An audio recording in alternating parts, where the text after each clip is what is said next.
You're watching MMA Oddsbreaker. I'm Frank Trigg. Of course, that's Raphael Davis. Get ready to fight Jason Brilz coming up here on Titan Fighting Championships.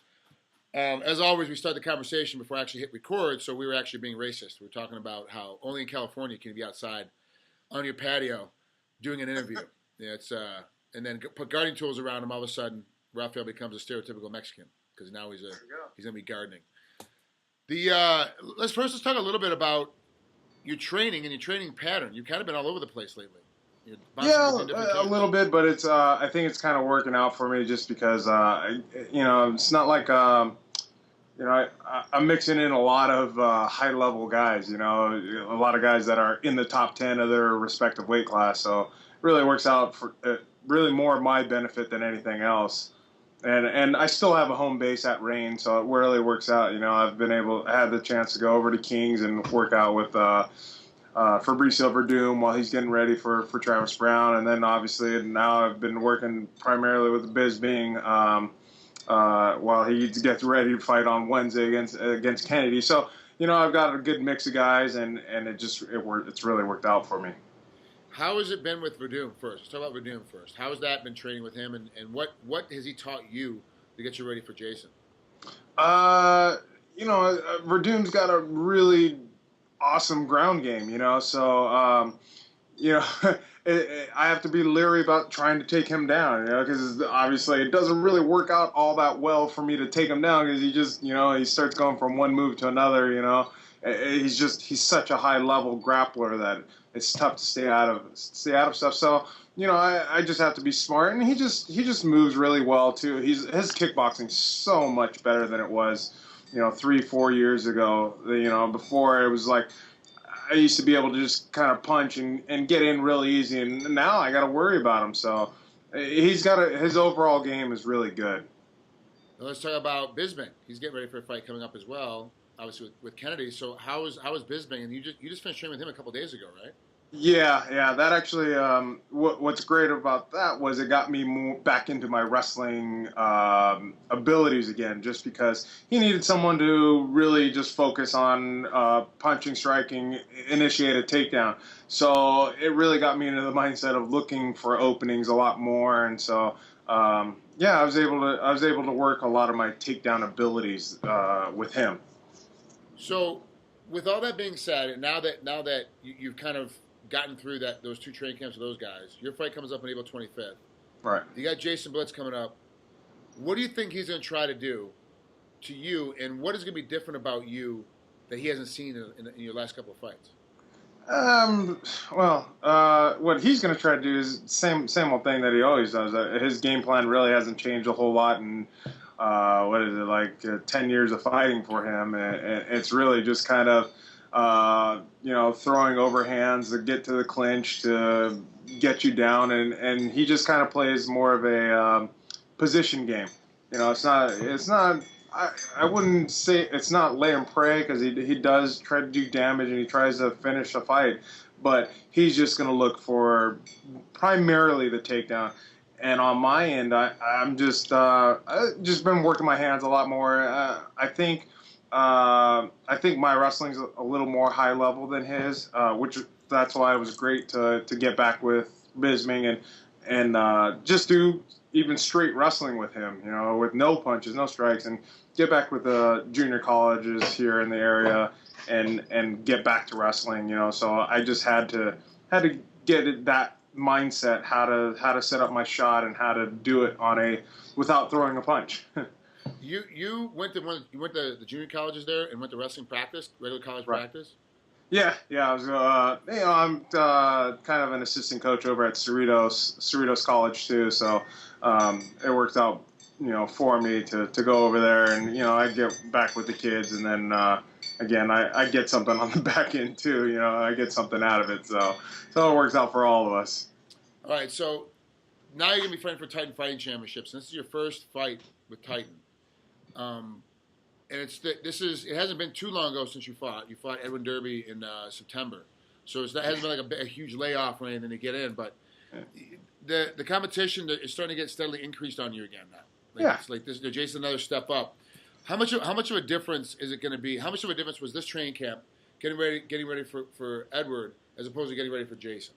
It's not even about who I'm getting ready for. Obviously, that Derby cat was nothing special, and Brilz is a top 30 guy. That's night and day. Really, it's just more so about the guys that I'm training with. And I'm getting in again. I'm getting in with a lot of top 10 guys between Mark and Fabricio and Bisbing, and then I got other guys like Pat Cummins, and then I was with Ellenberger today, just doing a light spar session. So it's really good, the guys that I'm with, because they're such high level guys that it's not like Brilz is really going to surprise me and throw me something that I'm not used to seeing. He does have the same style. Brilz has not changed much in 10 years. It's been pretty much his entire standard game is the way he plays his game. Yeah. And to me, he's also one of those guys that never really seemed to develop. He never really figured out as the game was evolving around him that he needed to evolve as well. He never really evolved. Yeah. But he's a caveman that still kind of gets away with what he's getting away with. He's 21-5-1 for a reason. Yeah. It's not like he's 21-21. He knows how to win fights. He knows how to get victories. And with your 13-2 record, I forgot you fought that many times. Like I was sitting there thinking, like I know Jason's been around for a long time. Like Raphael's he doesn't have that many fights. And I was like, oh no, hold on a second. I looked at your record. I was like, yeah, you're actually up there as well. How much longer do you think you're gonna play in the game? How much longer do you think you're still gonna be fighting?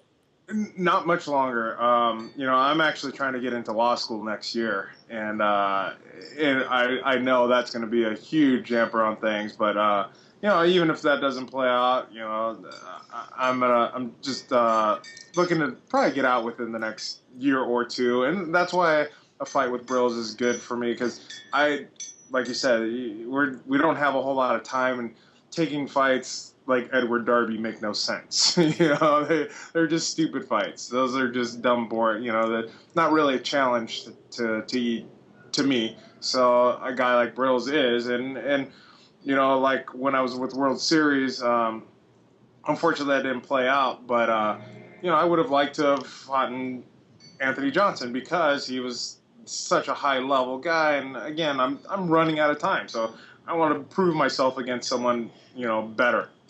Where are you going to go to law school? Have you made your choices yet? What do I want to do? Is that what you said? Like, where are you applying?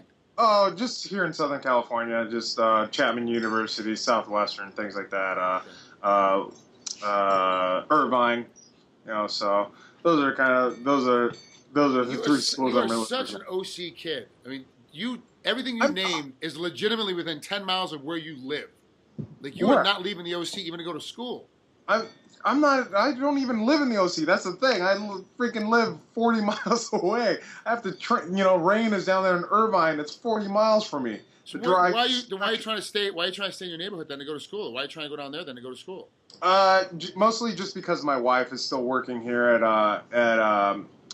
County USC. Okay. And it's just I can't ask her to quit. And we would like to go back to like maybe Wisconsin, back to Northern Illinois, something like that.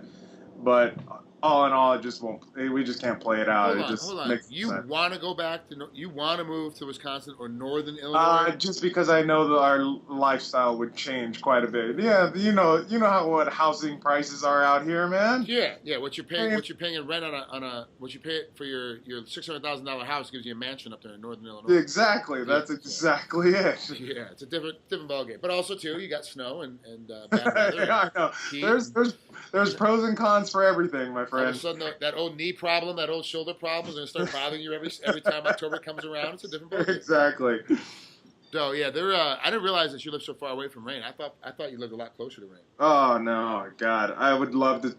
Black House is right down the street, but I'm so close to the end too that I just have a hard time saying I'm just going to switch. Camps altogether or training facilities. I've been over there for so long. It's just hard to. Like Kings is closer, and I love when I go over there and work out with Master Cordero and those guys, because I'm like, oh, that saves me a good 15, 20 miles. And I'm like, oh, sweet. Short drive today. And for those guys at home, 15 or 20 miles is like an hour. Like I said, he's talking about another hour worth of driving. Actually, it's an extra. I think for me that is an extra 40 minutes. Yeah, because it's about 20 minutes from his place to Rain. Wow. So each way is 40 minutes. Yeah, I don't. I have a place in LA, and I don't miss the traffic whenever I'm in Vegas. It's not that bad. Yeah, When no I go out to kidding. LA, I schedule everything around the traffic. Like, I don't care if it's a cast. Even the jobs, like even the jobs you get in LA for acting or stunt work, they schedule your call time around traffic. So I might get a call time like at 6 a.m. or my call time won't be till 11. It's just like, yeah, great. So if my call time's at 9, it takes me 45 minutes. But because it's 11, it takes me 10 minutes. Like, what the hell? It's just, the one thing you're paying for in California definitely is the weather. And so that's what the housing price is so high. This nice weather, it's great, but it's at a hefty price. Yeah, for sure. So, well, Javier, I appreciate you coming out here. Good luck. I'll definitely. I'm trying to get to that fight, so I might actually be there for this one. Oh, right on. See what happens. It'd be good to see you.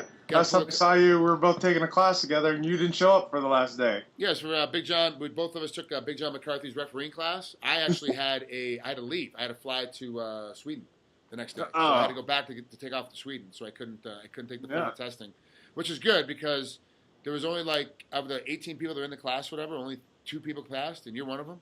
Yeah, me and the guy I was sitting next to. Yeah, the guy that didn't seem like he should have been reffing at all. Always was the one guy that. No, he was okay. No, it was to my left. It was. I think he was. Yeah, so he was right in front of you, essentially to the left of you. But once John said, "There's only 2 people that passed," I was like, "Dude, there's no way I passed this class." I know, right? I failed.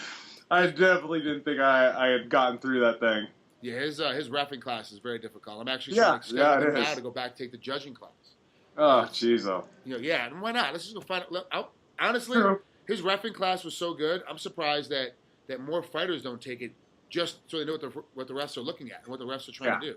Yeah, it does help because that was the same way I did wrestling when I was at the junior colleges. You know, I did high school wrestling, and then I kind of knew what a referee was looking for. You know, even though it's a little different rules, but still, I kind of knew the mindset of the referee, and the same thing here. You know what they're looking for now.